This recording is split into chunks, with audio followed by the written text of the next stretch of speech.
Apa pentingnya ilmu? Sampai Al-Imam Asy-Syafi'i pernah mengatakan, man arada dunya fa'alaihi bil ilmi.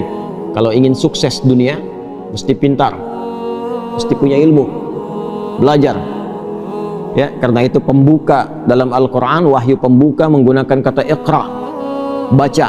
Baca itu gerbang pertama pengetahuan. Orang banyak baca, banyak pengetahuan, potensi tinggi mendapatkan peningkatan status kedudukan di dunianya. Makanya coba lihat ya, ukuran materi dunia pun itu ilmu melekat. S1, S2, S3, salary-nya beda kan? Ya, kehormatannya beda kan? Nah, jadi kalau ingin meningkat dunia, kata Imam Asy-Syafi'i, tingkatkan pengetahuan dan belajarnya sampai paham. Jangan cuma datang, duduk paling belakang, nggak nanya, ya, terus ujian minjem catatan teman sehari sebelumnya. Ya, sampai paham, sampai mengerti, sehingga jadi pakar di bidangnya. Jangan tanggung, ya, fikih sekalian, kata Quran fikih sekalian. Quran surah 9 ayat 122. Insan beriman tuh kalau belajar, ya, dia pastikan apa yang dia pelajari paham, tidak keluar dari ruangan sampai dia mengerti apa yang dipelajari. Lihat tafaqahu fid din. Kemudian waman aradal akhirah fa'alaihi bil ilmi. Kalau menginginkan sukses akhirat pun, kata Imam Asy-Syafi'i, itu modalnya ilmu juga. Ilmu juga. Ya, bagaimana bisa salat kalau nggak ada ilmunya? Ya, bagaimana bisa zakat dengan benar kalau nggak tahu ilmunya? Kepada siapa dikeluarkan? Kalau nggak tahu ilmunya, nggak paham cara menunaikan salat, nggak tahu bilangannya, besok-besok nanti subuh 4 rakaat. Ya, kalau nggak tahu tentang ilmu akidah dengan benar, didoktrin orang, tiba-tiba tembak orang, bom orang, bunuh orang dengan cara yang tidak benar, alih-alih pengen ke surga, masuknya neraka jahanam, nggak keluar-keluar. Hati-hati. Wa may yaqtul mu'minan muta'ammida fajaza'uhu jahannam wa ghadiballahu 'alaihi khalidan fiha wa ghadiballahu 'alaihi wa la'anahu wa 'adda lahu 'adzaban 'azima.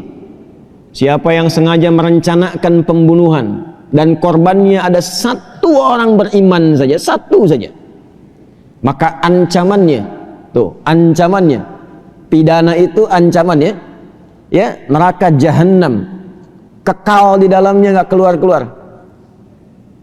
Allah murka kepadanya, Allah melaknatnya, dan dijanjikan sudah masuk jahanam siksanya berlipat, kata Allah. Jahanam saja sudah nggak kebayang, dan siksanya berlipat. Tuh, tergambar nggak tuh? Ya, tergambar nggak tuh? Surah An-Nisa itu, ya, ayat 93 itu sampai dengan 94 itu merencanakan pembunuhan sengaja. Dan saya lihat sekarang itu kayaknya tidak meresap kepada jiwa-jiwa insan yang mengaku beriman. Hampir tiap hari kelihatan tuh, terdengar, terbaca peristiwa-peristiwa yang sampai saking mudahnya menghilangkan nyawa padahal ancamannya tinggi. Ya. Bagaimana kalau bukan beriman? Faka'annama qatalan nasa jami'a. Hati-hati. Satu manusia pun itu di sisi Allah kalau sengaja itu terjadi, itu dosanya seakan membunuh semua manusia. Tinggi. Ya. Karena itu biasanya kalau ada satu pasal dalam undang-undang bahkan di kita itu yang ancamannya tinggi, berarti perbuatannya berbahaya. Ya. Coba lihat narkoba itu kan, terorisme dan macam-macam yang lainnya, ancaman pidananya tinggi kan, hukuman mati atau bahkan seumur hidup. Intinya ingin menunjukkan ada perbuatan yang sangat berbahaya, jangan dilakukan. Ya, nah itu sebetulnya sudah fitrah kehidupan. Al-Quran membawa fitrah yang sama, kenapa disoal?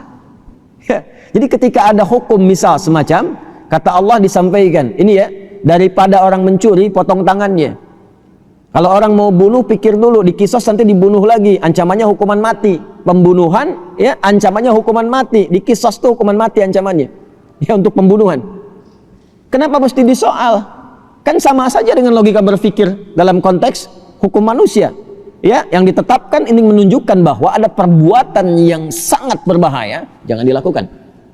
Karena itu spirit Quran yang mengatakan, walakum fil qisasi hayatun ya ulil albab. Kalau Anda berpikir, bukan masalah menghukumnya, tapi di balik itu ada penjagaan terhadap maslahat kehidupan yang kalau diancam dengan ancaman yang tinggi cenderung memotong orang untuk berbuat yang salah. Jelas ya? Nah, itu ilmu. Karena itu saking tingginya ilmu, hal pertama yang diberikan kepada Adam alaihissalam sebelum turun ke bumi itu bukan harta, bukan kedudukan, tapi ilmu. Quran surah kedua ayat 31, wa 'allama Adamal asma'a kullaha. Dan Allah mengajarkan kepada Adam semua jenis potensi pengetahuan, semua jenis pengetahuan yang menjadikan ia mudah menjalani kehidupan di bumi. Semua diajarkan ilmu. Ya. Karena itu semua para nabi, rasul, karena bertugas membimbing umatnya di setiap eranya, dan Rasulullah SAW ditugaskan membimbing umat dan risalahnya berlangsung abadi walaupun beliau wafat sampai akhir kehidupan, maka fitrah semua nabi mendapatkan ajaran langsung dari Allah, diajarkan langsung. Nah kita yang bukan nabi, yang bukan rasul, diminta belajar kurikulum nabawi itu yang membimbing kita lewat ilmu-ilmu itu untuk mudah menjalani kehidupan. Orang yang belajar dari ilmu itu disebut dengan muta'allim namanya. Jelas ya? Siapa namanya? Muta'allim. Jadi ketika kita belajar dari ilmu itu disebutnya muta'allim. Kurikulumnya sudah ada. Sumber pertamanya Quran, wahyu tingkat tertinggi. Orang bikin buku cari-cari begini, nulis belum tentu benar. Ini langsung dari Allah nih kurikulum hidup. Detailnya nanti di mana? Di penjelasan Nabi, di hadis.